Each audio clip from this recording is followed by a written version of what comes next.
School's in session and the grades are in. It is time to take a look at the performance for the Xfinity and Truck Series as we give them all grades and we critiqued their performance over the 2025 season. It's all coming up on the back road. Stick with us, won't you? It's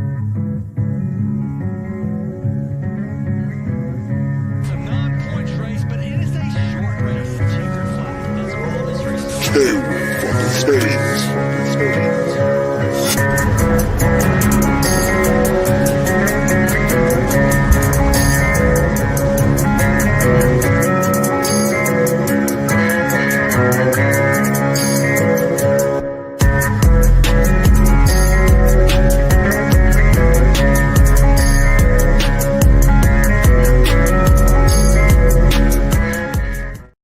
What's going on, everybody? Welcome into the back road. It is In Between Media's NASCAR betting show. Elliot Hicks and Rod Villagomez here with you. We are going to break down the grades once again. We took care of the Cup Series last week. Seth and I did, and this week we are going to break down the Xfinity and the Truck Series report cards for the year, as well as a little F1 fun at the end with the Las Vegas Grand Prix this weekend.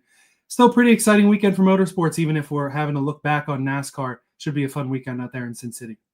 Absolutely fun. Apologies for freezing at the beginning of it. Like I didn't freeze. It was the screen that froze. So we heard you just fine. It just maybe took a second to get through it. Hopefully that was just on our end and it didn't come out over the YouTube. But either way, it's like a joke. You know, they're not always wanting to look at us. As long as they want to hear what we have to say, that's what's most important.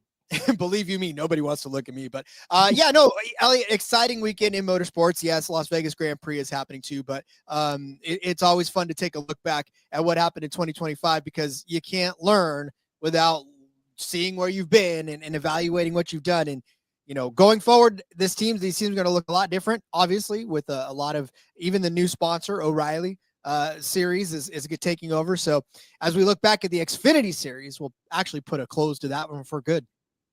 Yeah, in a sense, we will be closing the book on that, and people like to hear us when I don't stumble over my sentences there trying to come up with something. So, of course, the Cup Series gets all the attention, but it is important to look back on the Xfinity and truck stuff, too, because there's plenty of money to be made there, and we were able to pull that off a lot this year. And then we will round out the show with a few bets apiece for the F1 Las Vegas Grand Prix, the racing that's still going on, tight championship battle over there. We will, of course, talk the NASCAR first, just like we usually do over in the IBT Racing family that we got going on. $3.99 a month, and we might even be talking Seth into a little Black Friday sale. We'll have to see what happens over there. But it gives us our full weekly NASCAR betting cards, Seth and I, each and every week in the NASCAR season, and I'll probably throw my F1 bets in there too once we wrap up tonight. Gives you entry into our memorabilia giveaways. We're a little behind on those. We've got to get a couple of those rolling. We still got to pick a winner from one for a couple of weeks ago. Apologies for the delay on that, but we're excited to get rid of the crap that we've got and get it out to you. The betting model, big help this season all year long with Seth and Ryan for my fantasy race. You can chat with all of us in the IBT Racing family as well as the IBT football family with how football season is going. Seth's saying his cards have been all right. The NFL side's been all right for him. College football, maybe not so much. And hopefully going pretty well for you on the football side, Rod, as well. Actually, I'm pretty excited. Fantasy football wise, especially too, made the playoffs in the Scott Fish Bowl. So I'm excited about that. Yeah, that's tough. If anybody's playing the Scott Fish Bowl, it is a league with a ton of teams. What is it? 1,900 teams made the playoffs. So, but there's like 3,000, 4,000 teams that have participated. So it's huge, but happy to be in the playoffs. And football season's going well. Yeah. And that is a big win in the Scott Fish Bowl. I got to participate in it one year. I think it was 22 or 23. I don't remember, but it was a lot of teams and I did not make the playoffs. So certainly a big step there and good luck to you. We'll be sure to follow that along. But yeah, the IBT football family, you get Seth's and the rest of the gang's betting cards over there. Memorabilia giveaways, the touchdown contest going pretty well over there as well from what it looks like. So shout out to everyone in the family with us. Shout out to everyone watching live with us. We had some comments from Marcus saying hello, asking about off-season plans, which include for him celebrating the holidays, starting off college, and watching the Chili Bowl. I don't know if there are odds on the Chili Bowl, but I'm going to be keeping my eye out for it in January. That's always – a lot of people say the Rolex 24 is kind of their kickoff to the racing season. I like the Chili Bowl coming a couple of weeks before that. Always fun. I don't know how much you've paid attention to those dirt midgets running inside that Tulsa Convention Center or whatever it is, but been a lot of fun to pay attention to that the last couple of years. Yeah, in fact, there have been odds over the last couple of seasons, and we were able to bring a couple of episodes out on the NASCAR Gambling Podcast side of it to cover the Chili Bowl. Because, like you said, I mean, we go dormant for a little while, but no, there's still racing to be had, and there's still odds for that kind of stuff. So it's always fun to talk about that in the course of the offseason. And that could be a good one, too, to throw up on your website, So You Like Sports, that talks about anything and everything that's kind of outside of the box in the sports world. It's always a lot of fun to keep an eye on as well. 100%. I just got done watching some AFL women's footy, and I still love everything and anything that considered a sport, and maybe even some things that don't. Hey, if they put out odds, especially, we're going to be keeping an eye on them here within the whole In Between Media greater family that I'll include that in. All right, so let's enough with the chit chat. Let's start to break down how everything went on the Xfinity and Truck Series side in 2025 in the rear view.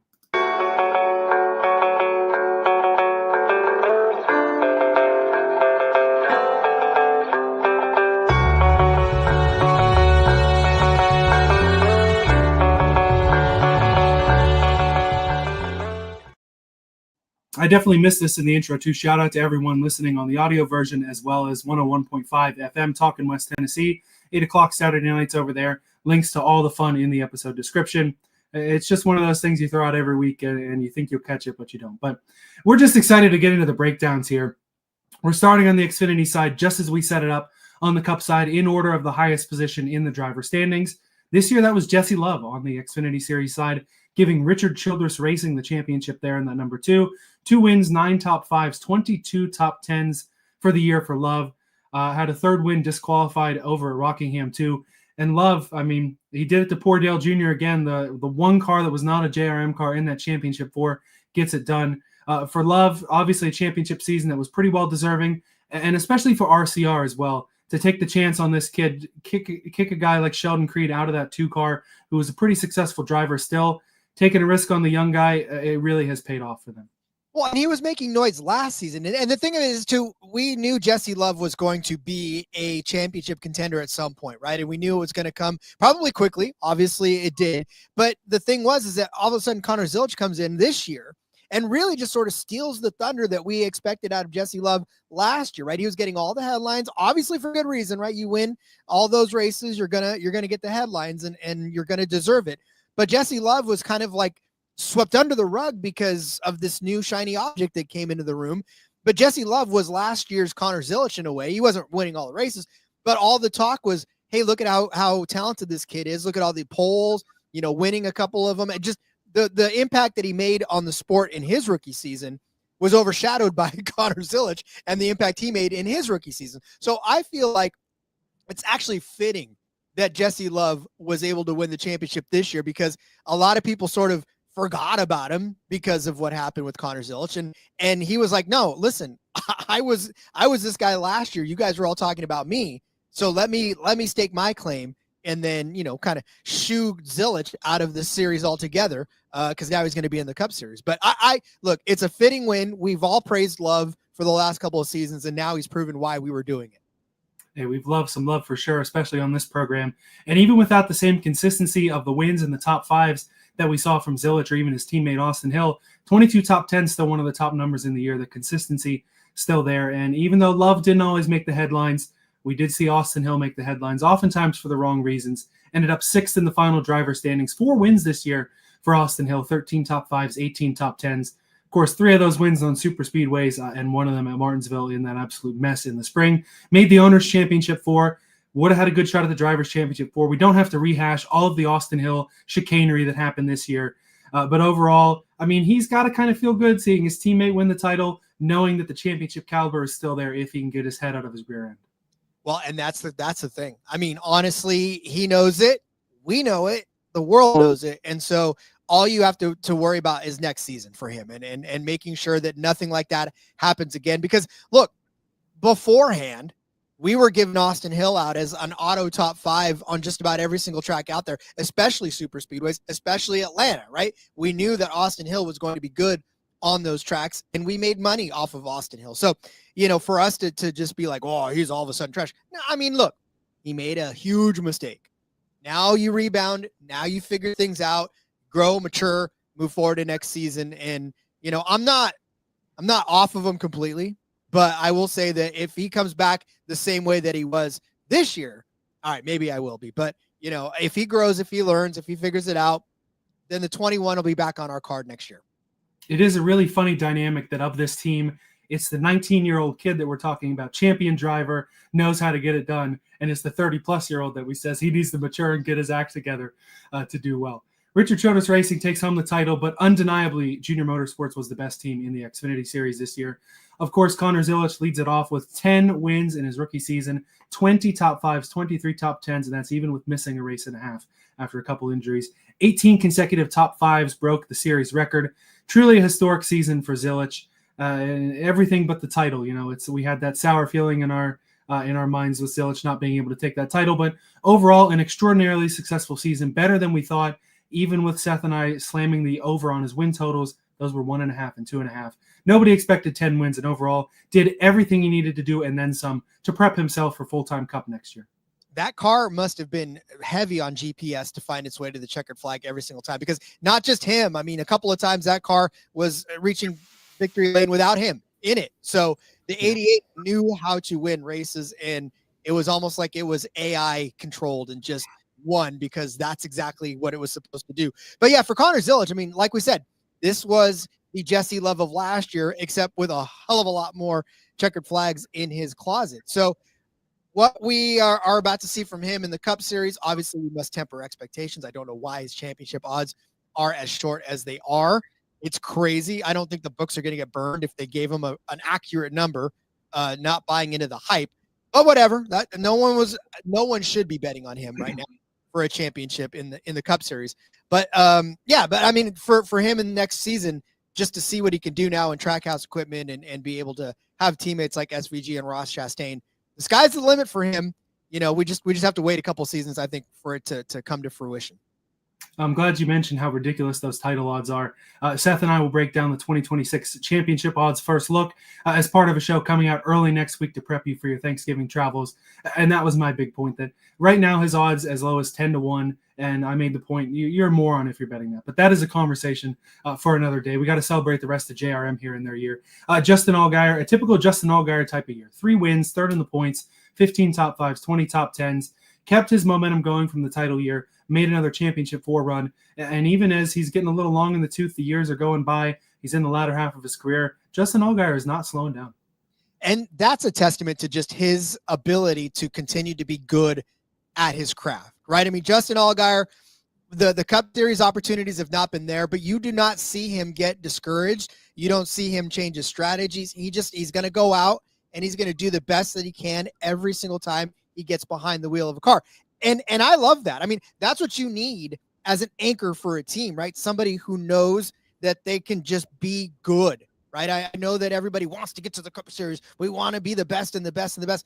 But sometimes it's just good enough to be the best where you are, right? I mean, it doesn't have to always be the glitz and the glamour of the Cup Series. If you are making a comfortable living, he's got a beautiful family. He probably sees them a lot more than if he was with the Cup Series. But, it's just, to me, I love Justin Allgaier for his work ethic, for his results, and the fact that he just does not try to make it more than it is. He just knows he can go out there and be the best O'Reilly Auto Parts Series driver that he can be, and that's good. Yeah, for some guys, it's just as simple as the timing doesn't work out. If they're, he started his career with Penske in, 2009, 2010. If the timing works out differently and you put him in a Penske car in Cup, I'm sure it goes a lot differently than his H. Scott Cup ride that he had. But yeah, doing the best he can in Xfinity, it's really worked out for him, and he's been the model veteran of the team and of the series. To help guys like the other 2 guys on this team, Carson Kvapil, who made a surprise championship 4 run, was not able to get to victory lane, 14 top 10s on the year, fairly impressive rookie year coming up from late models. Sammy Smith as well made it to the round of 8. Had a win on the year, but it only came after Jesse Love was DQ'd at the Rock. So maybe a little regression from that 18 this year. Still 8 top 5s, 18 top 10s. A couple of young drivers. They'll be back in the seats next year for JRM, even though Kvapil, they're going to have to move around to different car numbers and places and whatever. Smith back full-time in the 8. Some more guys that you continue to grow on and continue to see how their potential continues to grow. Yeah, and Sammy Smith, obviously, that he is going to continue to produce for this. And Carson Kvapil, look, I was very high on Kvapil at the beginning of the year. I didn't want to say that I thought he was going to be better than Connor Zilic, but I thought that there were going to be areas in which Kvapil would be a little better than Connor Zilic. I mean, obviously, that proved out to be wrong, but I did have a high opinion of him coming in. It's sad to see that he's going to have to split rides next year. I feel like a championship 4 run should have secured him a full-time ride in just one car, but it's good to see that he'll still be competing the entire series in at least some type of car. But I'm curious to see how much he can improve over last season. Yeah, and it's just these young guys. You see a Zilich and you see a Love come in, go win right away, go produce right away, go win championships real early. Sometimes these kids just need a little more time. Kvapil definitely a guy, and even Sammy Smith to an extent. Just the more they get comfortable in these cars, the better they'll be. And I do think that championship run helped Kvapil to keep everything full-time next year in the JRM house when, if he doesn't make that run, doesn't have that playoff run, maybe he does get farmed out to some other rides. But either way, JRM going to be interesting to watch them next year. Next up was Joe Gibbs Racing. They didn't put a car in the drivers' final 4. They had Eric Almirola win the 19, the owner's title.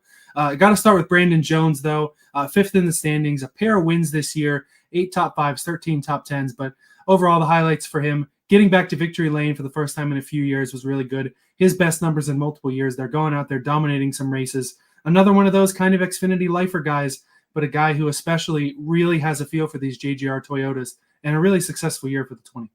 How happy was he, though, to get back down into JGR equipment? Because I think in JRM, especially with these young guys coming back in, it just wasn't going to work for him anymore. And that 9 car, you know that it's supposed to be good. You know that the equipment is good, and Brandon Jones did some good things in it. But there's just when you look at the success between Brandon Jones, the JGR driver, and Brandon Jones, the JRM driver, there's no comparison. He's been a better JGR driver in his career, and I think just him being back was just a big breath of fresh air for him, and he took full advantage of it.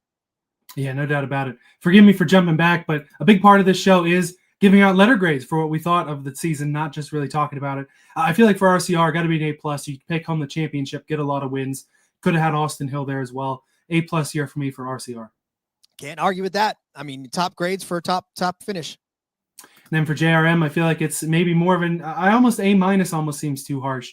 You don't win the title, but being the best team all year, solid A for me for JRM. I was about to say, I would give a solid A, because A- just sort of indicates that you were disappointed. I wasn't disappointed. I was disappointed that Connor Zilich maybe didn't win the whole thing. But like I said, you got to be happy for Love. Yeah, and JRM not just getting wins with their full-time guys, SVG and Daniel Suarez also picking up wins in the 9 car and some other things there as well. For JGR, going back to them, pretty good season overall there. We'll talk about the rest of the drivers first. Taylor Gray, 7th place in the points. Got his first win, finally got his deserved Martinsville clock. 7 top 5s, 15 top 10s. Again, another year to grow on for this 54 driver, another young prospect that I think is going to have a really good year in Xfinity next year. Could maybe sneak himself into that title favorite conversation heading into 2026.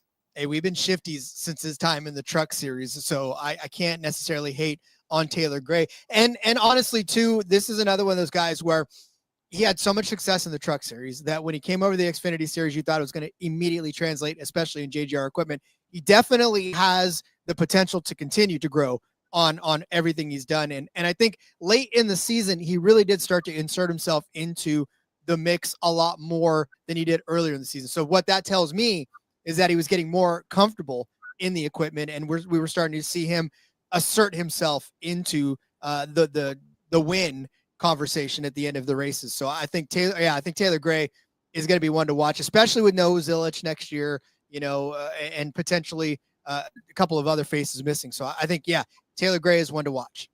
Yeah, Zilich is still going to run part-time, but overall going to open up many more opportunities for a guy like Taylor Gray to win races. Eric Almirola, got to bring him up, ran the bulk of the year in the 19, was able to get 3 wins on the year, 8 top 5s, 11 top 10s. Of course, cherry picking his schedule, doing a little bushwhacking down there. But in just 17 starts, he finished better in the standings than 11 drivers with 30-plus starts. So overall for Almirola, whatever his goals are for running part-time in the Gibbs equipment, you have to say they've been accomplished, especially taking that car to the owner's title as well. At some point, if you become an old enough person, you realize that you need something to do.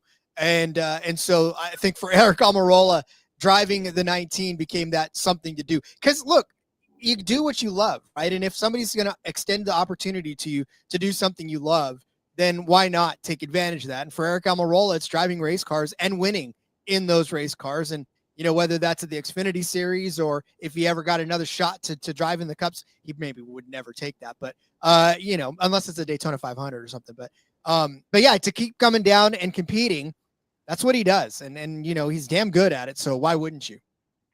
Even finished ahead of teammate William Sawalich, who, of course, did miss a couple races at the end of the year. Hopefully he's doing all right. One of those guys was not quite able to get his first win, but a pair of runner-up finishes at Portland and Gateway, 9 top 10s, and another one of those guys, something to look for. A lot of these young guns staying in the same seat for next year, getting that year of seat time, very important for these young drivers, like Sawalich, who we know does have some element of talent in the Joe Gibbs Racing car.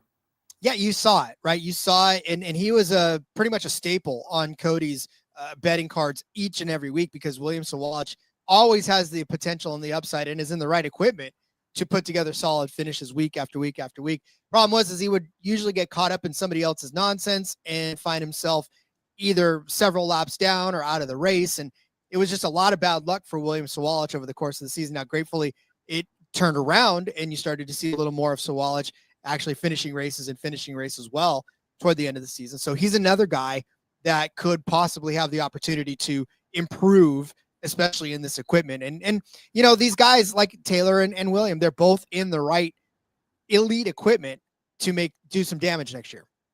In terms of my grade for JGR, it's kind of like how I was for Hendrick and Cup. If the playoffs had gone a little differently, it would have been a lower grade. But Jones being able to get a win in the playoffs, the 19 winning the owner's title, and the 54 getting a win at Martinsville as well, I'm giving them a solid A as well.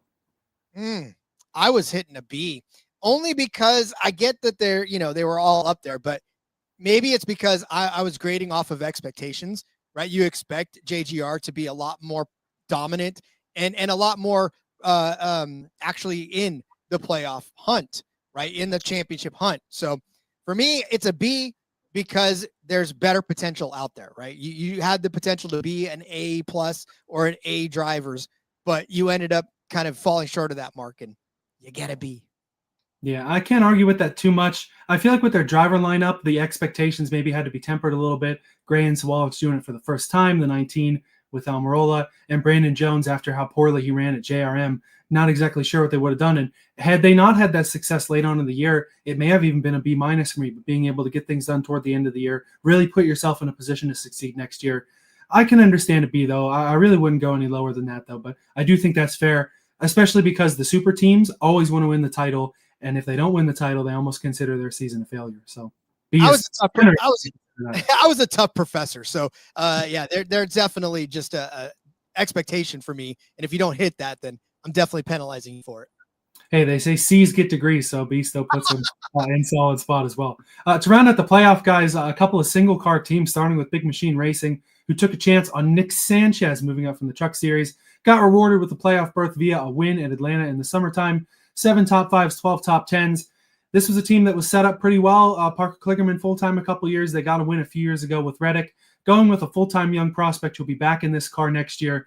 Sanchez, one of those kids who can this team really go and fight for a title? I don't know.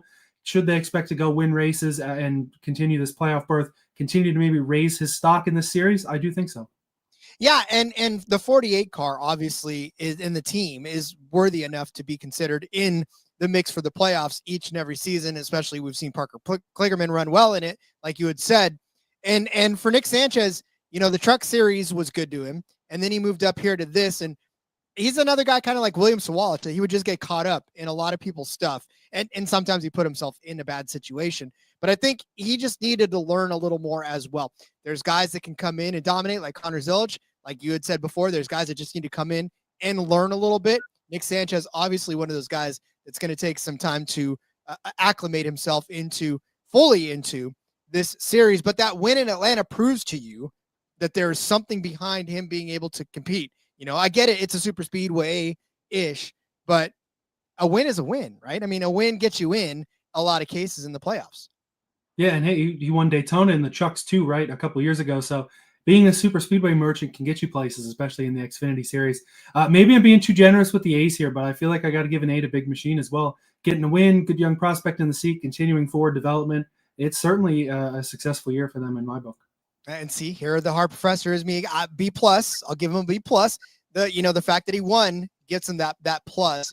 But yeah, and exceeding expectations, right? I can't give him an A, because if I'm giving Gibbs and a B, then I got to give this guy at least a B plus in his driving effort this year. Yeah, I can understand that. One more single car in the playoffs was AM Racing. Harrison Burton in the 25 earned 2 top 5s, 10 top 10 finishes for a car that even in the late to middle part of last year, the Haley Deegan experiment didn't work. We didn't know if the team really had anything put together at all. They end up with Harrison Burton in the seat this year, almost kind of lucking in to getting a guy like Burton in the seat. Team had absolutely massive improvements. Getting in the playoffs, I never would have expected for this 25 car. Burton, of course, will go off to greener pastures with Sam Hunt back in the Toyota camp. This team is getting some investment. I think the team is called Sigma Performance Services down in ARCA. So things are going to change here. But overall, for how their 2025 went, I think I got one more A to dole out, and I think it's here because even with a guy like Harrison Burton, you go back to last preseason when Seth was thinking of championship bets for Burton. I was like, no way, this team stinks. They didn't stink this year. They were able to put together some good runs, pull at the fall Martinsville race. Overall, a season that I really didn't expect in a good way from AM in the 25.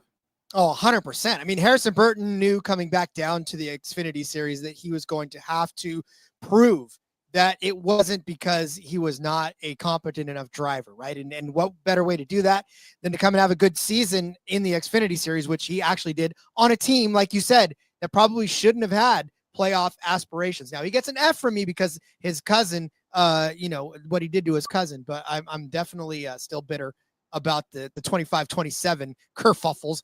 No, I'm just kidding. He doesn't get an F. He gets a B plus. Again, exceeding expectations. But I will say that for Harrison Burton coming down to this series, should have expected a little more out of him as far as putting together a championship 4 run. But he just fell off late in the season, right? It was hot in the beginning of the season. I feel like toward the middle and the end of the season, it wasn't the same 25 car that we were seeing each and every time.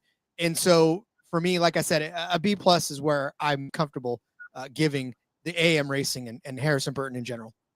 Before we end at the playoff teams, complete brain fart on my end. This is the off-season brain that's coming in here. I didn't put Haas factory team in the graphics or in the show sheet at all. Sheldon Creed in the 00, still looking for his first career win, but overall a pretty consistent year. Again, unfortunately, don't have the stats in front of me. My apologies. Sam Mayer, I would look at his year a lot more fondly if it weren't for what happened in Martinsville and getting suspended at Phoenix, but they were able to get a win at Iowa. For Haas, with how badly things went on the Cup side with them and Cole Custer, to still be relatively competitive with 2 fairly good young drivers on the Xfinity side was a positive for me. I think now I'm starting to lower the grades a little bit. I think it's a B, maybe a B minus. I'm going to go with a B, though, for the Haas factory team. Still waiting to see Creed in victory lane and Sam Mayer, another guy. You got to get your head on your shoulders or else Xfinity lifer may even be a bit generous for you. Yeah, Creed's still looking for that first win out of Sheldon Creed. How many times are we going to see him at the end of a race just head down, puppy dog eyes, and saying, I just don't know what it's going to take for me to cross the finish line. It's like Lucy holding the football for Charlie Brown as he runs up, and then all of a sudden she just swipes it out from underneath Sheldon Creed. So I feel bad. I really do. And Sheldon Creed, in and of his own right, had 8 top 5s, 16 top 10s on the season, average finish of 16.1. Not as good of a season as you expect out of a Sheldon Creed, but look, man, we all know what Sheldon Creed's capable of, and we all know what he can do. And if he puts it together, I got to ask you, do you think he can pick up his first career win next season? I think it has to be coming. Haas moving to Chevrolet may change things up a little bit, but what's he had? 13, 14 career second place finishes, something like that. It's one of those where it's almost just like it's hard to finish second and run up front that much and not eventually fall into one. He's had some really tough breaks. Darlington a couple of years ago, he was going to win that race, had a late yellow. It's going to happen. It's just one of those things where everything's got to fall right. And we saw that on the Cup side as well. For the guys who needed everything to fall right to win a race, most of those guys didn't win a race. And it was the same on the Xfinity side with Creed this year. Yeah, it is. And then for Sam Mayer, 18 top 10s, 13 top 5s in that win. So, I mean, for Sam Mayer, he's the one that kind of brings this grade up for me. And Sheldon Creed, just another aw shucks season for Sheldon Creed. So I don't know. For me, this is like a B minus type of a situation. Yeah, and these are 2 guys, though, that Haas can keep around and kind of build on. They're not really guys that are going to be yanked away from Cup teams real soon. Again, trying to reset themselves up in the post-Tony Stewart era, keeping themselves competitive, at least on the Xfinity side. Like I said, moving to Chevrolet, having some alliances moving in. They have some faith in that building, in that program, to run better. And with both of these guys back in that car next year, should be at least something to watch, that hopefully they can get to victory lane a little more often and not have some boneheaded mistakes like we saw out of that 41 at the end of the year. That's what Sheldon Creed's hoping for. All right. Yeah. Sorry we didn't have the graphics there. Thank you for the assist on the stats there. Outside of the playoffs, we got to start with Kaulig Racing. And we'll sprinkle in some news updates here because there's been a lot of it coming out on the Xfinity and Truck Series side. And I feel like we have to talk about this, where this week it was announced that one of the Kaulig trucks will be an all-star truck that will change drivers supposedly every single week. The number 25 will be a rotating truck that will change drivers weekly. They'll announce it every Monday who's going to be in the car, even to the point of publicly putting out an email address for people to go and apply and do this. There's been lots swirling around this program, from reality shows and Dana White wearing a Kaulig shirt to a weigh-in and all this sort of stuff. This may be the craziest part of it all, with names swirling around like Tony Stewart and Casey Kane and even Cletus McFarland potentially getting in this ride. It's almost like if you ran a Project 91 type of deal every week. And for all the wild stuff that Ram and Stellantis and Kaulig are going to do in trucks, this is probably the most wild thing of them all. I think our names are in there too, right? Elliot, Seth, and up. Yeah, this is the NASCAR Gambling Community Open Truck, where we're all able to put our names in the hat and have our sponsorship on the hood. But no, listen, it'll make for an exciting Monday, right? It'll make for something for us to talk about come Tuesday on who the driver is going to be. I think outside of that, it kind of doesn't really matter at this point unless it's a really driver that moves the needle for us. Yeah, and that could really affect the betting markets too. If you get, if Tony Stewart does end up running this car, it'll be really difficult for him not to be one of the 3 to 4 favorites, regardless of what the track is. So if you're really confident in them and in Smoke coming back and winning a race, or whoever the all-star driver is, then it's a plus. Or it could be down the board, some of the better drivers that you think are going to be a little undervalued, getting some bonus money on there with another heavyweight sort of guy near the top of the odds board. When's the last time Tony's been in a NASCAR at all, like a NASCAR section event? I don't think that he's run anything extra since he's retired full-time from Cup. I know he had plans to run the Indy Road Course in Xfinity in 2020, but then COVID moved the schedule back, couldn't make it work. But yeah, he said he doesn't want to comment on NASCAR stuff, doing the drag racing thing, but certainly something you can't rule out, and something that will be fun week in and week out. And fun week in and week out is something that Kaulig really needs back, because it was not that way, especially on the Cup side and on the Xfinity side either. Not having either of their drivers make the playoffs. Christian Eckes, 13th in the points, was not able to get a win. 6 top 5s, 15 top 10s, was able to earn third places at Pocono and Gateway. But for Eckes, a year where I really expected him to do well, expected him to at least pick up a victory, and it just didn't work out for him. You think about what happened in the Truck Series 2 years ago, rather. I say last year, that just happened, but 2 years ago, right? And him and Heim were the two guys that you talked about every single week, and they were trading wins and they were trading just paint in general all season long. You thought some of that would come up. Is it the product of him being in Kaulig equipment? Was it a talent gap? You won't know, because the two are mutually exclusive at this point. But I tell you what I'm excited about is being able to see him go back down and race that 91 truck full time. That's gonna be exciting too. Yep, announced today he'll be back full time with McAnally Hilgeman Racing next year. Of course, where he drove the 19 truck previously, now be in the 91 truck. I don't think it's going to affect performance that much. For Eckes, it's a guy who he keeps trying to kickstart his career and get it moving. Still back in the Truck Series, but you go out and dominate like you did a couple of years ago. I mean, every race, but was it Spring Atlanta? Every other race was a top 10.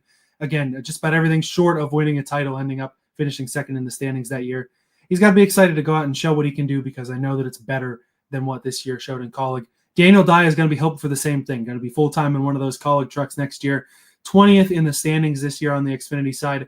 8 top 10s, no top 5s, no wins. Season best finish of P7. And I think this was just a counterpoint of a more mid-level prospect and more mid-level equipment that needed more seat time, and it just didn't really work out for him in the 10 car either.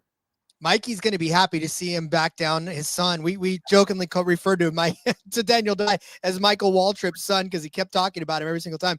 And the Xfinity Series, the O'Reilly Series, will be losing a hell of an in-camera cameraman, because they would always go to Daniel Dye's car or truck to get the best best view of what was going on around them, especially during crashes. So we'll miss it. But yeah, Daniel Dye, outside of being able to go to his onboard for great shots of wrecks, yeah, that's about it.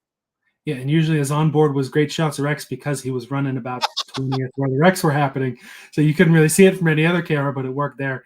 Kaulig, again, not going to run an O'Reilly Series program. They're putting all their focus on the truck side, and it's going to make them really tough to bet in Cup. But intrigued to see what they're going to do on the truck side, something we'll continue to talk about as the offseason rolls on here. And please let me know in the comments, or Rod, if there's any other teams that I'm missing, because now I'm worried about it. Do I have everybody in the points? But next up for us is Jordan Anderson Racing. Jeb Burton, a solid year, 14th in the point standings there. 1 top 5, 8 top 10s. Thought he should have had that win at Talladega, the 3-wide runner-up finish. Best numbers, though, in 4 years, and a 14th place, pretty good for Jordan Anderson Racing, who will now enter into a technical alliance with Richard Childress Racing to run 3 full-time cars next year. Should only continue to improve, one of the more endearing small up-and-coming teams in NASCAR. You know, it's funny because Jeb Burton, too, you saw just the sheer devastation on his face when he didn't win that race. And just this, you know, he just wanted it so badly. And we all wanted it badly because I think we had him at a very, very long number to win that race. But, yeah, Jeb Burton, obviously talented, right? I mean, it's not anything that's a lack of talent. He's been elevating the equipment that he's in. And, you know, Jordan Anderson's got good racing equipment, but when you put Jeb Burton behind there, and he's definitely been making it a hell of a lot better. And I'm excited with this alliance to see if that means any more speed out of it and what kind of pep that puts in Jeb Burton's step to pretty much improve on what was a pretty solid season. I mean, I know he's disappointed at the result, but you know, if you were to tell me that Jeb Burton would be in conversation for anything more than just a playoff berth, then, you know, I'd say you're crazy. Yeah, I agree with you there. I didn't give out a grade for Kaulig. It's an F for me, though. I don't know what you got for him. I can't give it anything more. I mean, okay, I'll tell you what. Here, I will be the good cop in this one. I will give it a D.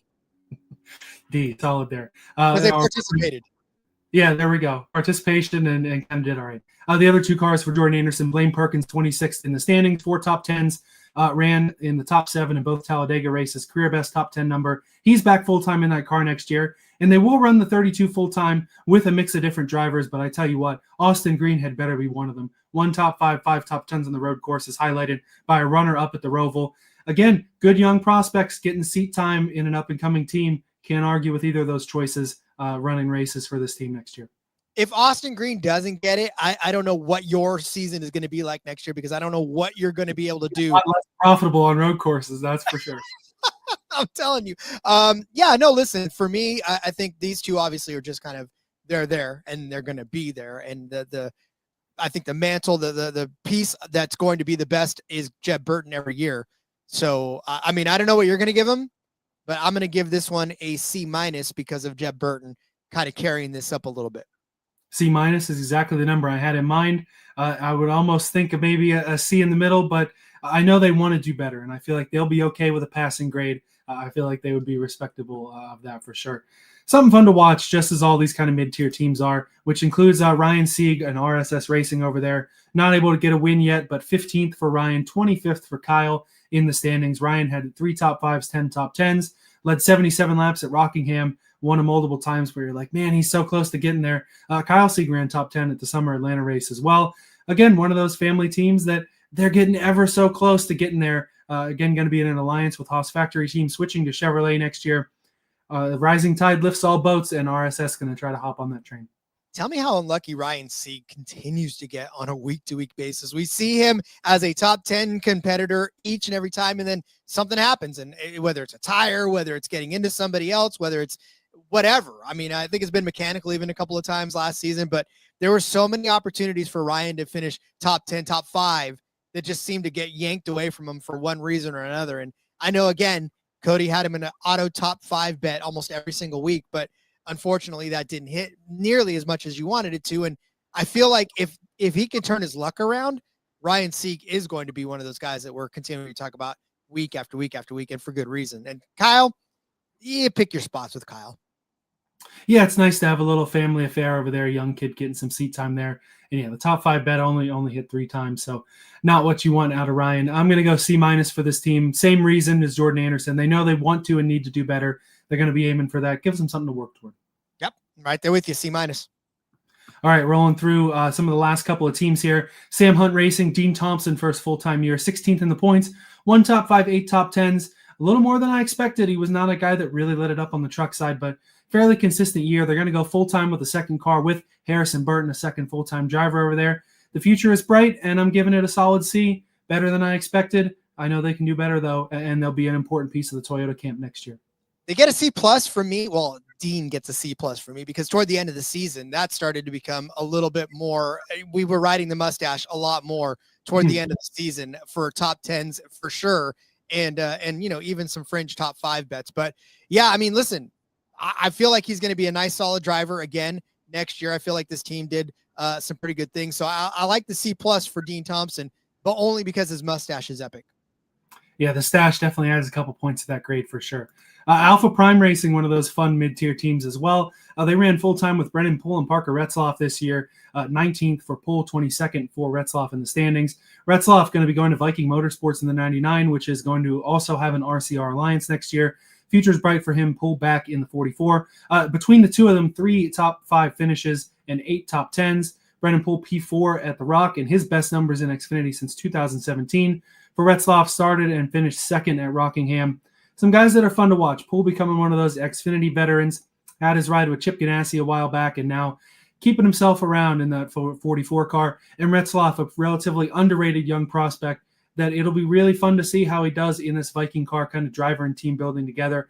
For Alpha Prime, I know I'm giving out a lot of C's here. I think it's a solid C for Tommy Joe Martins and his crew. You know, Brennan Poole actually became a DFS darling, especially by the end of the season, because we started to notice the pattern of him being able to start kind of toward the back of the pack and make his way up a few spots and enough to make you a good DFS day. So I very much enjoyed playing Brendan Poole, especially with those frosted tips. You gotta love the frosted tips. But yeah, for DFS purposes, he was just a great cheat code almost each and every week. And Parker Retzlaff, he drove. But for these guys, I'll give him a nice little C, because I mean, for Brendan Poole, he didn't make you a lot of money in the betting aspect of it, but if you played him in DFS, then you definitely had a great year. Yeah, it's another all looks team over there pulling the frosted tips. And I don't know if your kids lined up with the Fairly Odd Parents era of Nickelodeon, but look up Mr. Crocker from Fairly Odd Parents, and you'll see a picture of Parker Retzlaff, essentially. The young kid going to be doing well over there in the future for Viking. Others worth mentioning, Jeremy Clements, his individual team ran 21st in points, 4 top 10s. They will also align with Haas next year. So again, hoping for the rising tide to lift all boats. Josh Williams bounced around a bunch of places, 23rd in points, 30 starts, 2 top 10s, back in the DGM car next year. Anthony Alfredo, 24th in the standings, 1 top 10. With Young's Motorsports, they are heading to 2 cars next year. Ryan Ellis is signed to drive the 02. Alfredo, unsure of his plans yet, but Hendrick Sim driver should get you somewhere. Matt Benedetto thrown out of that 99 late in the year, 27th in the points, 1 top 5. Corey Day ran 11 races this year for Hendrick. 1 top 5, 2 top 10s. He'll be full-time in 2026 with Hendrick. Feel free to give grades or opinions on any, all, or none of those drivers, Ron. I think Josh Williams is still parked. As far as Corey Day, I'm legit excited to see Corey Day, because again, this is another one of those guys that, or I should say kids, because I'm way older than he is, but another one of these drivers that are young, talented, and are in a good opportunity to show us how good and how talented they really are. We saw flashes in the truck series for Corey Day. We saw some really good showings in the Xfinity series last season. And they didn't always equate to great finishes, but he was always somewhere in the conversation of a nice solid finish. So where he actually takes his first full-time season, I think out of the drivers in here, Corey Day is the most exciting to talk about, because we'll be talking about him every single day or every single episode that we put out next season. Yeah, I do think he could be another guy, though, that could be really overinflated in the title odds, almost to a Zilich-esque number. Do I think he's going to compete for a title? No. Do I expect him to win races, be in the playoffs? Absolutely, especially with Hendrick being full-time. All right, so that closes the book on the Xfinity series. We're hyped for the O'Reilly series to kick off next year. Now we got to break down the trucks. Best place to start, of course, with the champion and the dominant team with TRICON Garage. Corey Heim won the title, 12 wins, a truck series record, 19 top 5s, 21 top 10s. He led in every single race this season. It was one of the best seasons in NASCAR sanctioned sport ever from Corey Heim, and walking away with the title fully deserved. It was Heim time. That's just the long and the short of it. He just, yeah, definitely. Every single time he touched his wrist, I mean, you knew it was Heim time, and there was no denying how talented he was. He's going to deserve whatever opportunity he gets, and I'm, for one, extremely excited for the future of Corey Heim because he's just going to tear every time he's behind a wheel. Very well could be a lame duck year for Heim. Not sure if he's going to run full-time in any series, which is a crime. Of those 12 wins, he could have won 3 or 4 more, so absolutely dominant there. And we know he's going to be in a cup seat. He's just waiting for the right opportunity. And fair enough, I'd rather wait for 2311 too than hop in a mid-tier, lower-tier car. Front row would give him a seat or someone like that, but you want to wait for something better there. TRICON, the rest, their young drivers. Gio Ruggiero, 11th in the points, was able to pull off his first win at Fall Talladega, 7 top 5s, 11 top 10s. Tanner Gray, another one of those typical truckers, 13th in the points, 3 top 5s, 6 top 10s, ran runner-up when Seth and I were there in Pocono. Tony Breitinger was on the racetrack for all the races, 2 top 20 finishes. So she made all the starts in the series. Finished behind Bailey Curry, who only made 16 starts. 25 starts was the full season. Only 9 points ahead of Corey LaJoie, who only made 9 starts. So that was the money ride to help Corey Heim, Gio Ruggiero, and Tanner Gray run a little better. But when you have a guy set the all-time wins record, win the title, does it really matter what the rest of your cars do? Absolutely not. He was the cash cow all season long. And hey, hats off to Gio though, right? Toward the end of the season too, Gio started to really put himself into the mix, and it was impressive to watch him sort of hang with everybody else. And you with the TRICON trucks, they're all should be fast, right? All of them should be fast if Heim's fast. And so Gio put himself in the conversation. Tanner has just been that guy, right? He's the veteran now and the older brother for Taylor, and he's driving the equipment the way you should be driving the equipment. Now, like, he could be better, I'm sure, but when you've got the top 2 guys in that garage now just driving their asses off, and like, I want Tony to be better, not just because of all the surroundings, but that 4th truck, it's hard to be good in a 4th truck for any team, let alone the best team in the garage. That is true, but hey, she was out there and she made every race. Can you believe ThorSport? Well, that's great. It's got to be an A+, right? For TRICON. I feel like it doesn't matter. A+ there. Can you believe ThorSport didn't win a race this year? All 4 of their drivers were blanked. We'll start with the 2 that were in the playoffs. Ty Majeski came close, ended up second in the points, 10 top 5s, 18 top 10s. Led 143 laps in the Richmond race, ended up P2 after Matt Crafton made a boneheaded move and got into him. Top 10 in the final 12 races of the year. So Majeski, he'll move over to that flagship 88 truck next year and continue his pretty solid truck run. Jake Garcia finally starting to show some of his potential as a young prospect. 10th in the points, 2 top 5s, 10 top 10s. Had 3 poles on the year. The qualifying speed was impressive for the 13 truck. Led 43 laps at Rockingham. Had a P2 finish as well in a midsummer stretch of 4 top 7s in a row. So for Jake Garcia, a young kid who we're also seeing some consistency out of, and overall Majeski and Garcia, some good, wily veteran on one side, prospect on the other, some good names for ThorSport to pin their best cars on, best trucks on the next couple of years. It's going to be weird next year, watching the 88 truck and saying Ty Majeski. It's just, I don't know if I'm ready for it yet, but yeah, I mean, look, honestly, I am shocked. Like you said, I am shocked that they did not find victory lane at least once. Granted, it's hard to do it when one team wins 13 of 25 races. There's not a lot else to go around, but I will say that out of all of them, this should be the team that won at least a couple of them. And so there's a lot of improvement to be had next year. Obviously, with Matt Crafton gone, that leaves you the opportunity to fill the void again with somebody who might be able to do it. So, yeah, I mean, honestly, Jake Garcia and Matt Crafton, I wasn't expecting a win out of, but Ty Majeski and Ben Rhodes, for sure, I was expecting at least 1 or 2 wins out of. Yeah, Rhodes, 2-time truck champion, did not have a great year. 12th in the points, 5 top 5s, 8 top 10s. Runner-up at Fall Bristol was his highlight, only led 46 laps, so rough year for Rhodes, but that'll happen. Matt Crafton, pretty rough for him, only 5 top 10s, only led in 2 races. Said after Phoenix, you can put a monkey in these things and they could drive them. I feel like if you're agreeing with that, then maybe they could do better than 5 top 10s there. Not the way Matt Crafton wanted to go out, but yeah, for basically the first time in my lifetime, he will not be in the Menards 88, save for that 1 year he drove for Harvick for whatever reason. But he'll still go and have fun in his late model races and stuff like that. And like you said, put somebody with a brighter future in the ThorSport truck. And like Matt said, hopefully help find a way for the team to be better and get back to victory lane as he was loyal to ThorSport for so long. I'm in the middle of watching the Planet of the Apes movies, and I'm not sure that any one of those monkeys could have driven a Craftsman Truck Series. So I think we're safe there. Well, were you watching the originals or the remakes? Because the originals were a long time ago. I feel like science has evolved a lot since then. Oh, no. Actually, yeah, you're true, because one of them actually was driving a tank, so maybe they could have a Craftsman Truck Series. I mean, so that 88 car ran about as slow as a tank at some points this year. All right, Halmar Friesen Racing, Championship 4 for Caden Honeycutt. Drove for 3 teams this year and was able to still make a title run there. 4 top 5s, 14 top 10s, still waiting on his first win. 7 top 8 finishes in a 9-race stretch early in the year with the 45. Because of his signing for TRICON, announced, hasn't announced, whatever you want to say, that's where he's going to be. He's going to be in that 11 truck next year. Got him thrown out of the 45 early, filled in Watkins Glen with Youngs, and then was able to finish out the year as a sub for Stuart Friesen, who was able to get the win at Michigan to put him in the owners' playoffs, but unfortunately could not finish the job there and make a title run. 3 top 5s and 6 top 10s in 16 starts. Michigan being his first win since 2022. Again, I keep slipping by these teams without a grade. For ThorSport, I'm going to say a C-, if not a D. For Friesen, I'm going to put him in the B+, maybe even an A- range, because Friesen ran well, and then Honeycutt drove it to the championship for better year for them than the ThorSport guys, that's for sure. Yeah, I give ThorSport a D+, because they expected a lot more. We expected a lot more out of them, and for them to not get a win at all, definitely not good.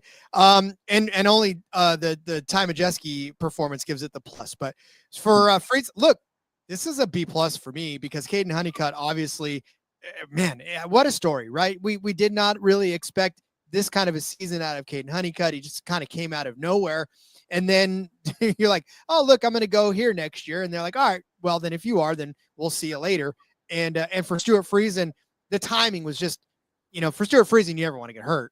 But at the same time, it's like, if that happens, just the opportunity for Caden Honeycutt to sort of slide in there and to keep his dream alive of winning a championship, right? I mean, that was, I know that Seth checking in saying Honeycutt was ripping. I mean, he was, right? He was ripping along at the end of the year. So definitely somebody that you just came out of nowhere and didn't expect to see what he got. So I think a B+ out of this is what I'm leaning toward. Yeah, and Honeycutt very well could be a high-ish season next year in that good truck. We've seen talent out of him. More talent out of him than out of Nice, as we'll talk about later. Round out the championship 4 here, McAnally Hilgeman Racing, 4 trucks. Both Tyler Ankrum and Daniel Hemrick get wins this year. Ankrum getting back to victory lane for the first time since 2019, as I talked about in our awards show, kind of really saved his career. And for Hemrick, you can argue the same thing. Ended up 9th in the points. Both of those trucks, 15 top 10s, earned his second NASCAR win at Spring Martinsville. And then you look down the board, Connor Mosack, 4 top 10s on the year. Had some rough luck at the end of the year, crashed in 3 of the last 5. His best finish of the year, P6, when we were out at Pocono. Jack Wood was also on the racetrack, 2 top 10s. His second top 10 of the year came in that Fall Phoenix race, but not sure if it was enough to keep his ride, as it is that 91 truck that they announced Eckes was going to come back into, which can really only help this program. Overall, I think I'm almost tempted to put him in the A bracket, but I think I'm going to go B+ for MHR. If you just had Ankrum and Hemrick, it's in the A's. The other 2 guys bringing it down. You talk about Mosack, a prospect we wanted to see more of, and Jack Wood, not quite to Bradinger levels of mid, but pretty mid there in that truck. Yeah, I'll give a B+ for consistency as well, because Hemrick was supposed to be a championship contender at the end of the year. And you know how I love Ankrum. Like, Ankrum was one of the guys that I would pencil in for a top 5 every single week, and he would hit. 8 times over the course of the season. If we had top 10s, that would be a much better proposition for us, but we only had 8 top 5s. But Tyler Ankrum, I mean, look, he was one of the unsung heroes of the championship run, because a lot of people were like, yeah, Majeski, Rhodes, all these guys. And Tyler Ankrum just put himself there, right? Along with Caden Honeycutt. You were like, well, all right, these guys are here. But I knew all along, and I've been preaching the story of Tyler Ankrum over the course of the season. So, me banging the drum for him, I think didn't help him at all. But it helped him, it helped me feel good about him being in there. So, yeah, I'll give him a B+. Yeah, a team to really watch for next year. I feel like you could say that about most teams, but particular excitement here with the group they're going to have. Same with Front Row Motorsports. Lane Riggs not making the championship 4, but he was clearly the second best driver this year. 3 wins, only 1 DNF, 4 pole positions, led 20 or more laps in 8 races. Had a good little midsummer stretch that included a win out there when we were at Pocono, and a fun little conversation where we talked tequila and thankfully didn't get hit by his truck backing out.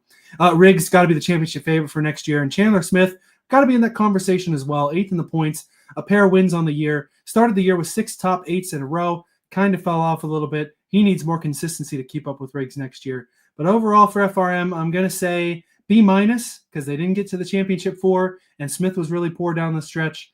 But again, it's still a successful enough year, and a year that they're going to want to be looking for one of these guys to win the title in 26. I'll bump it up to a B, but only because Lane Riggs, like you said, was the second best truck all season long. And this is one of the reasons why people don't like the playoff system the way it is, right? You had Lane Riggs, who was dominating all season long with Corey Heim, and then all of a sudden just is out of the championship 4 because of whatever, right? Because of whatever happened on the track.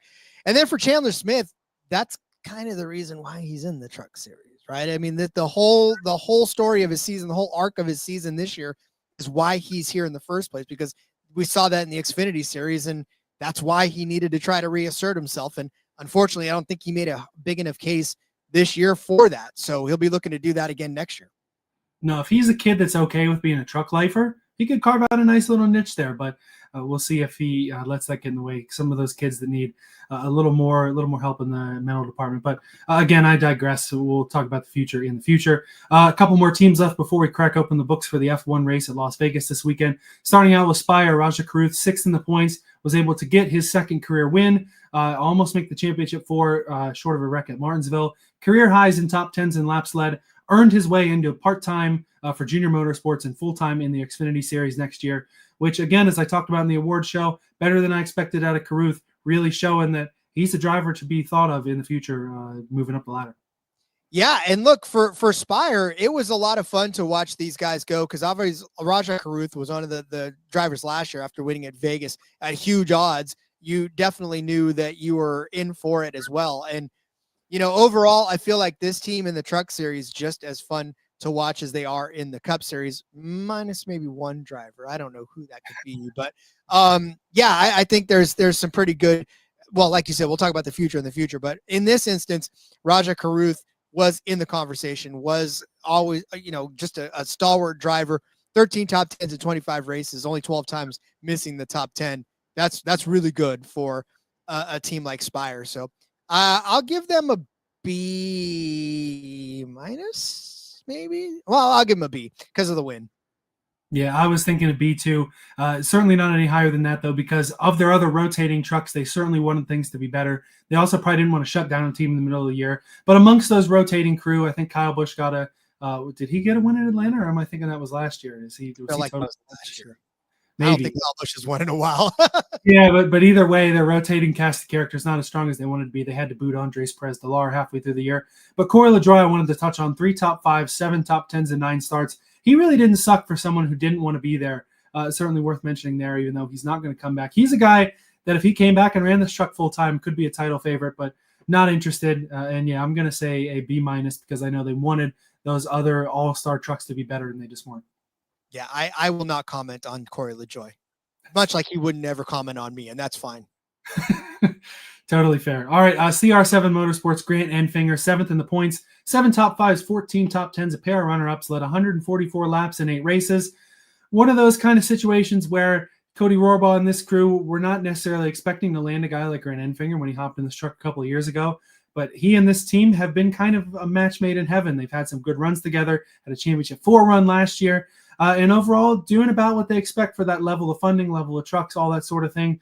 I'm going to give it a B minus just because this is kind of what I figured. They're going to be a little disappointed after not making a title run, but making the title run was probably the exception, not the rule for this team and driver.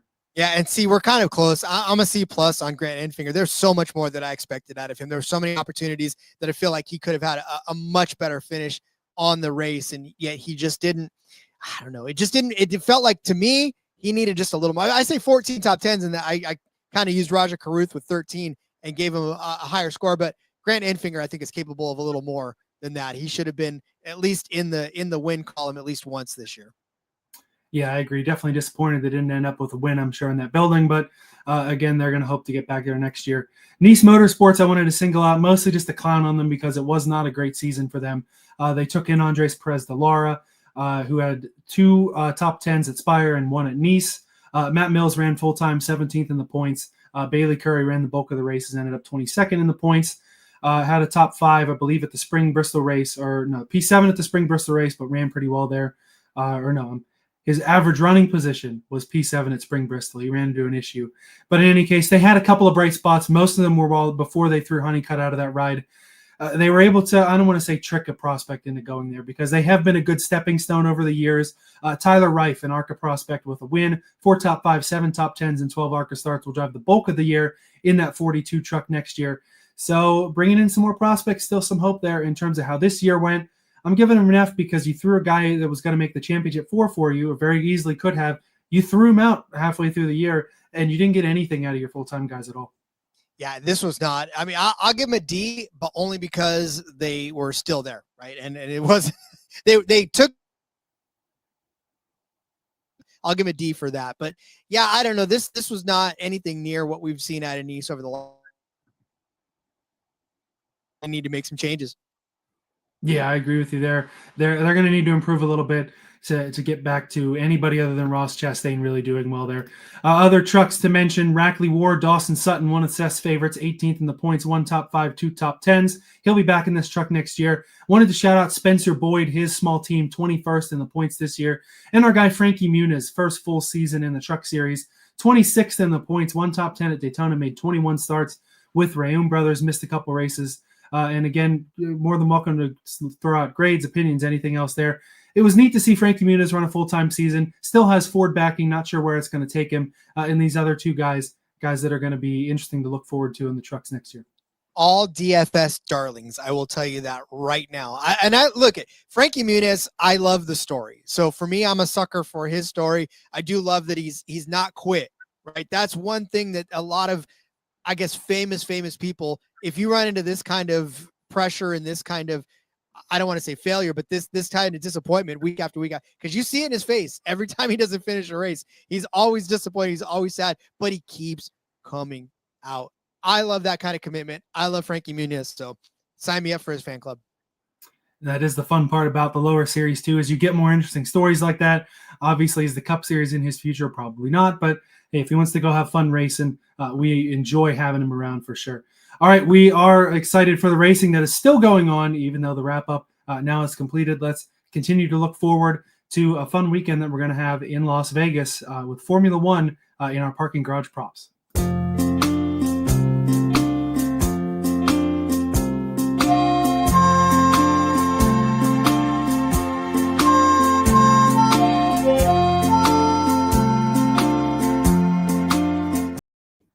The Las Vegas race really does have one of the more fun, more exciting betting markets that, honestly, I still need to look into a little more as the weekend goes on. They have at least the outrights up most of the year because, of course, it's in Vegas on the strip there. You're going to want to place your bets. And the first place that I looked this week was, of course, the Max Verstappen, the outright at plus 175 on Caesars. Of course, from the time we started this show, we didn't really talk a lot of F1 because it was Max Verstappen's going to win every week. You guys did an F1 show weekly that you stopped for a little while because it was just bet Max Verstappen and everyone else.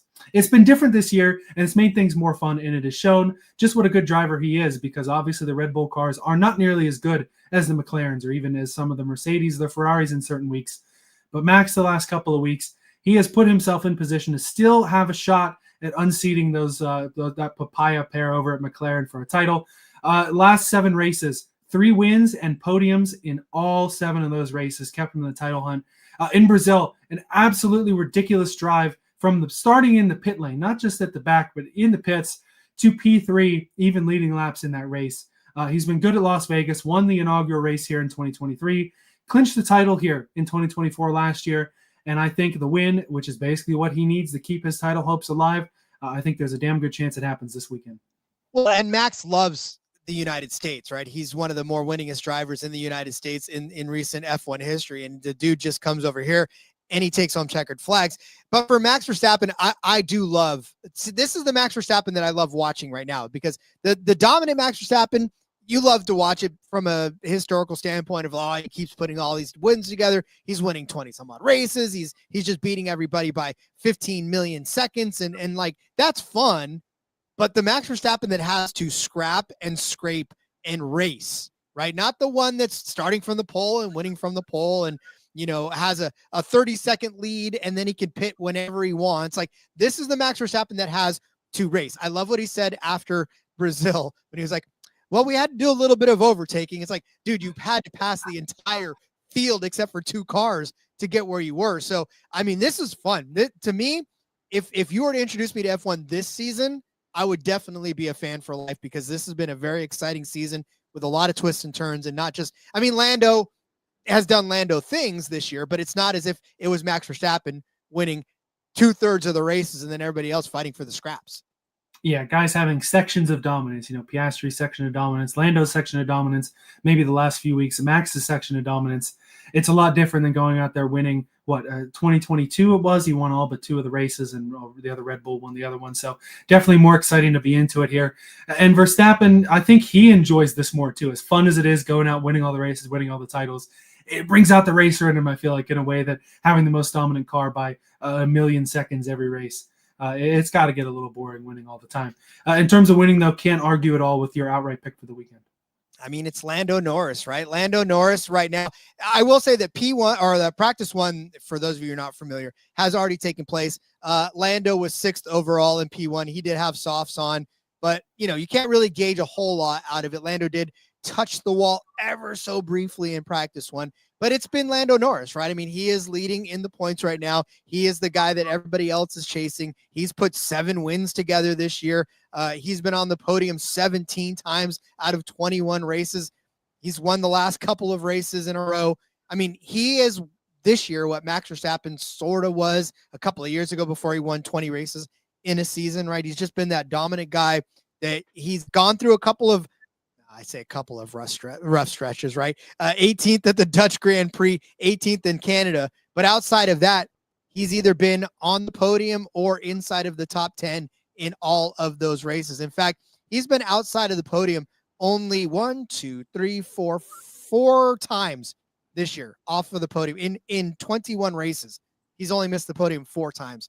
So Lando Norris, especially at plus 275 over on ESPN Bet, that's not the kind of numbers you're getting on Max Verstappen last year, right? Max Verstappen to win was like minus 150 almost every single week. So Lando Norris at almost 3-1, got to grab him. Yeah, it's been a great year for McLaren. He's really evolved from a guy who, midway through last year, still was looking for his first Grand Prix win, and now the dominant driver this year. I don't think he can mathematically clinch the title on points this weekend, but he can pretty much set himself above and beyond. If you saw those practice results up, who was near the top of the board there? You said Lando was P6? Yeah, so P6, the practice results, Charles Leclerc was the first guy on the board, Alex Albon for Williams, Tsunoda for Red Bull, Verstappen was 4th, Sainz 5th, Lando 6th. You had Isaac Hadjar in the mix, Piastri 8th, Russell and Antonelli rounded out the top 10 in practice. Gotcha. Yeah, good to know. And I know the practices in F1, kind of like they are in NASCAR sometimes, certainly a lot of variance and don't necessarily tell you what's going to happen in the race, especially because it's mandated that, twice a year they have to give up a practice session to one of the younger drivers. So sometimes you can learn nothing from practice at all. My next bet, though, I wanted the Mercedes to be a little higher there because they ran pretty well here last year. And my big juicy bet of the week is a minus 300 for Kimi Antonelli to run top 6 in this race over on Caesars. Mercedes ran 1-2 here last year with George Russell pretty well dominating the race and Hamilton finishing P2. And I think the title battle will have the title battle cars at the front. I think the speed for this Italian young gun should be there. He's finished top 6 in 4 of the last 5 races, recovering from kind of a tough middle of the year. I know the points are different than what they were when I believe it was Hamilton had the record for rookie points, but Antonelli has now surpassed that. Really solid rookie season, and I think he's going to continue to round out with some top finishes. And, I believe in it because how often do I drink a minus 300 juice bet? Not very often, but I have faith in the Italian whiz kid this weekend. Absolutely love Kimi Antonelli. I mean, the kid has just come in. And listen, rookies in general this season have been fantastic between Isaac Hadjar, between Kimi Antonelli, between Gabriel Bortoleto. Like, all these kids have been making waves inside of the points each and every week. In fact, last week in Brazil, you saw 7 different manufacturers inside of the top 10. That does not happen very often, right? When you got Ferrari and Red Bull and Mercedes and McLaren taking up at least 6 of the 10 spots most of the time, especially last season. But, you've got these young kids that have coming in and they're not scared and they're driving their ass off. In fact, Kimi held off Max. If it weren't for Kimi holding Max off, I think Max would have been on another step up on the podium, but Kimi drove his ass off and held him off. So I love Kimi Antonelli this week. And I mean, for the rest of the season, to be honest with you. Yeah, a couple races left, of course, after this. You talk about kids with potential. Isaac Hadjar, pretty good in practice there, and that certainly helps your Racing Bulls bet look a little better. And here's what's funny, right? So Liam Lawson gets the Red Bull seat at the beginning of the season, ends up losing it to Yuki Tsunoda. Actually ends up losing it a couple of different times before they brought in Yuki Tsunoda, but they sent Liam Lawson down into the Racing Bulls squadron there, and he ends up with a 7th place finish last week at Brazil, a 5th place in Baku, 8th at the Hungaroring, 8th at Spa, 6th at Spielberg. Like, he's been putting together decent points finishes all season long, and it's funny to me because you go down there and you think, oh, well, you know, my season's over and I'm not going to do all that good, but he's actually been putting together a really solid season so far for Liam Lawson as part of that Racing Bulls. He's got an average finish of 13.1. Isaac Hadjar, like you said, one of those rookies just coming in, making a very, very solid start or solid career for him already. 11.5 is his average finish so far this season. He finished 8th last week in Brazil. He finished 10th at Baku, 10th at Monza, 3rd at the Dutch Grand Prix, putting together some really solid runs, right? 7th at Cantignola, 6th at Monte Carlo, 9th at Imola, 10th at Jeddah. He's been one of those guys that Isaac Hadjar has been that I'm a solid points finisher on each and every week. And I mean, both of these guys have the potential. They did it last week in Brazil. I feel like they might be able to do it again in Las Vegas this week. I do like this bet because the Racing Bulls cars have been really solid this year. You can almost make the argument that maybe the car a little more important than the driver at times in F1. That's kind of been the case. You know, both of these cars have run better than the second Red Bull, maybe even into last year too, with how much Checo struggled there. They would never happen, but how fun would it be if you put Verstappen in one of these cars for a weekend and just saw how he was able to drive them? But no, I don't want to discredit the performances of both Hadjar and Larson, specifically Hadjar going out there, putting himself in a good position in the points and really having more speed than we thought. I think it was the first race of the year, got in the rain a little bit, crashed out on the formation lap. So thankfully he's been able to recover and has had a really solid season over there for the Red Bulls. And yeah, it'll be fun to see how they kind of play the musical chairs. Those are the only seats unfilled in next year's grid are what's going to happen with the RB cars and what's going to happen with the second Red Bull. We'll have to see that everyone's going to make their arguments for where they want to be. And maybe for these two guys, they're like, we're okay. We'll stay here. You fill that seat another way. But yeah, interesting to watch and positives over there. A lot of positives for RB. And we have not seen a lot of positives this year from Ferrari and from Lewis Hamilton. I took a really juicy bet for Kimi Antonelli. So I got to take one that seems a little silly, seems a little riskier, but at a 6-1, I'm thinking Lewis Hamilton's a DNF this weekend. It has not been the year that Lewis has wanted, not been the year that Ferrari has wanted. They've been unable to grab a GP win. Lewis has not ran as consistently as he would hope. The cars are not quite there for him. And I think it can go poorly here as well, even if it's something not of his own doing. You know, somebody can send him into a turn a little bit, shove him into the fence and knock him out. And it's not that this hasn't happened lately for him. 2 crashes in the last 7 races for Hamilton, including most recently in Brazil. I think it very well could happen again this weekend. And like I said, balancing out the car a little bit, going with a little silly one, but things just kind of blend together to where maybe one of the biggest stars in F1 is not shining when the lights are brightest, so to speak. This is like when you move into a house that you think is just so much more beautiful than the house you were living in before, and you open up and there's mold everywhere. Like you try to step through the floorboards and your foot rolls through. I feel like Lewis Hamilton just is not settled into this house yet, and it just doesn't feel like there's any sort of comfort level for Lewis in this. I mean, this was the dream job, right? This was what you were wanting for your entire career. Well, maybe not your entire career, but this is you're driving for Ferrari. And it just hasn't happened to anything yet. So I feel bad for Lewis. I think putting a DNF on him for 6-1 might be it's a good way to feel better if something bad happens to him again. Yeah, that is true. And you never want to say it's a lame duck season, but new regulations next year, maybe Ferrari's looking a little further in that direction. All right, you got a matchup bet as well that I always love the F1 matchups because sometimes they put ones out there that are certainly fun to watch. And I think this one will be as well. Well, yeah, it's a battle between 2 teammates in the Alpine over there. It is Franco Colapinto. I'm going to take him over Pierre Gasly, one of the young guns, right? Colapinto is one of the young guns, taking him over his teammate Pierre Gasly. Over the last couple of races, it has been Pierre Gasly getting the better of Colapinto.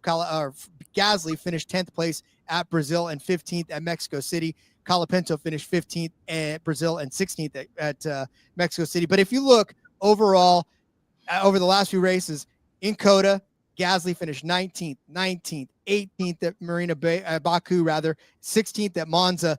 Granted, there's only 20 cars in this field, so he's finishing second to last each and every week. Whereas Colapinto, it's not like it's a huge positional difference here, but 17th, 16th, 19th, 17th, 11th at the Dutch Grand Prix, 18th at the Hungaroring. This is going to be one where these guys are probably going to end up together, but Colapinto has usually been able to best his teammate over there. And at plus 240, I like the plus money aspect of it, especially, we're seeing this young kid take on Pierre Gasly in this race. Yeah, this market of teammate matchups might be my favorite because you can get numbers like this. Just because Gasly is on paper the lead driver over there does not always mean he's going to finish ahead of the young gun over there. And both things can be true, that I think Alpine probably did Jack doing a little dirty, but that Colapinto is also a talented driver. And again, one of those guys kind of building into learning how to run well in F1, and all he needs to do is beat his teammate that's finished 19th the last couple of weeks. So one that I might have to get on here. In terms of my young gun that I like, you've talked a lot more about the young guns. I guess I had Kimi Antonelli, but I've also got Oliver Behrman this week, winning Group C over on Caesars, which is over Isaac Hadjar, Carlos Sainz, and Yuki Tsunoda. The kid's on a really solid run right now, and he has shown some really, really impressive potential in cars that, we know how Haas is in the Cup Series. We know how they are in Xfinity. It's kind of the same in F1. They're kind of the redheaded stepchild of sorts. You're not really going to see them have a lot of speed, but he's had some speed at times this year. Some impressive runs in qualifying. Last 4 races, P9, P4, and P6, that is in the points. Started top 10 in all those races as well. So a kid kind of punching above his weight here. Of course, kind of Kim on everybody's radar, subbing for Sainz with Ferrari, having a really good run there, getting some points. And he's had a solid season. 1 plus 190, maybe not my favorite number.